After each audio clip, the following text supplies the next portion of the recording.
పట్టణంలో సబర్సేబుల్ Motors mechanic workers union తరఫున ఏదైతే దేశవ్యాప్తంగా ప్రజలందరూ కూడా జెండా పండుగ రిపబ్లిక్ డేను జరుపుకుంటూ ఉన్నారు. అది బైంసపట్నంలో వీళ్ళ ఆధ్వర్యంలో జరుగుతున్నందుకు నిజంగా చాలా ఆనందంగా ఉంది. వారికి ఈ అసోసియేషన్ సభ్యులందరికీ కూడా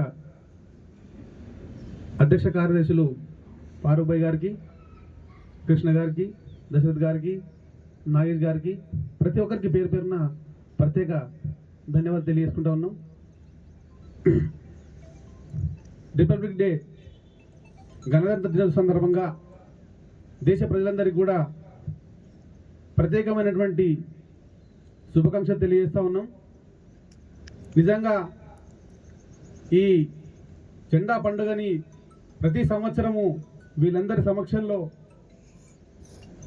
ప్రతి ఒక్కరూ గత కొన్ని రోజుల నుండి అందరూ ఒక దగ్గర సమావేశమై చర్చ చేసుకొని ఈ సంతోషాన్ని ఎలా పాల్పంచుకోవాలని చెప్పి ఆలోచన చేస్తూ కుల మతాలకు అతీతంగా ఈ కార్యక్రమాన్ని విజయవంతం చేయడానికి నన్ను కూడా ఆహ్వానించినందుకు వారికి మరోసారి కూడా ప్రత్యేక ధన్యవాదాలు తెలియజేసుకుంటా ఉన్నాను. ఎందుకంటే ఈరోజు దినం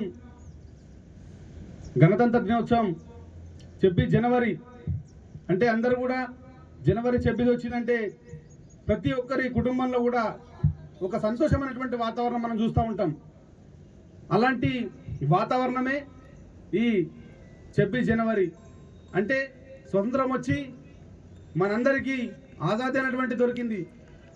కానీ ఈరోజు మాత్రం మనమందరం కూడా ఎలా బతకాలి, మనమందరం ఎలా ముందుకు వెళ్ళాలి, మనకనంటూ ఒక రాజ్యాంగం అనేటువంటిది, చట్టబద్ధత అనేటువంటిది ఉండాలని చెప్పి డాక్టర్ గౌరవశ్రీ బాబాసాహెబ్ అంబేద్కర్ గారు రచించినటువంటి రాజ్యాంగాన్ని ఈరోజు అందరూ కూడా గుర్తు చేసుకోవాల్సిన అవసరం ఉందని చెప్పి కూడా ఈ సందర్భంగా తెలియజేస్తూ ఉన్నాం.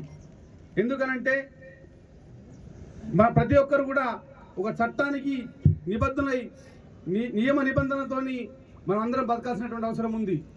ఈ దేశంలో మనకు ప్రతిదీ ప్రజాస్వామ్యం ద్వారానే మనకు వస్తుంది. అంటే ప్రపంచం మొత్తంలో కూడా ఎక్కడ లేని విధంగా ప్రజాస్వామ్య వ్యవస్థ ఒక భారతదేశంలో ఉంది. ఆ ప్రజాస్వామ్య వ్యవస్థని మనం అందరం కాపాడుకోవాల్సినటువంటి అవసరం ఉంది. దానికి తోడే ఈరోజు ఈ రాజ్యాంగ దినోత్సవం సంబంధించినటువంటి 26 జనవరిని మనం అందరం కూడా గణతంత్ర దినోత్సవంగా అత్యంత ఘనంగా జరుపుకోవాల్సినటువంటి అవసరం ఉందని చెప్పి కూడా ఈ సందర్భంగా మీకు తెలియజేస్తా ఉన్నాం. మరి రాజ్యాంగం అనేటువంటిది వచ్చింది, దేశ ప్రజలందరికీ స్వతంత్రం వచ్చింది.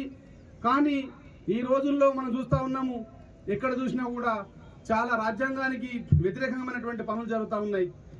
ముఖ్యంగా ఎవరికి ఏదైతే మహిళలకు ముఖ్యంగా భద్రత అనేటువంటిది కొరబడతా ఉంది. ఎక్కడ చూస్తే ప్రతిరోజు కూడా మనము ఫోన్లలో వాట్సాప్లో మెసేజ్లు చూస్తూ ఉంటాం. ఎక్కడ చూసినా కూడా ఆ మహిళలపైన జరుగుతున్నటువంటి అత్యాచారాలు, హత్యలు చాలా ఘోరమైనటువంటి కనబడతా ఉన్నాయి. అలాంటి వాటన్నిటి కూడా కఠినమైనటువంటి శిక్షలు మన భారత రాజ్యాంగంలో ఉన్నాయి. కానీ అమలు పరచడంలో ఏదైతే ప్రజాప్రతినిధుల అండదండలతో వాళ్ళందరూ తప్పించుకున్నటువంటి పరిస్థితి కనబడతా ఉంది. కాబట్టి ఖచ్చితంగా ఈ సంవత్సరం నుండి మళ్ళోసారి వచ్చేదాకా ఖచ్చితమైనటువంటి రాజ్యాంగ నిబంధనలు అనేటువంటి పర్ఫెక్ట్గా ఇచ్చే విధంగా రాజ్యాంగం అనేటువంటిది, జ్యుడిషియల్ అనేటువంటిది కట్టడి చేసే విధంగా ఉండాలని చెప్పినటువంటి విషయాన్ని కూడా ఈ సందర్భంగా మీ అందరికీ గుర్తు చేస్తూ ఉన్నాము.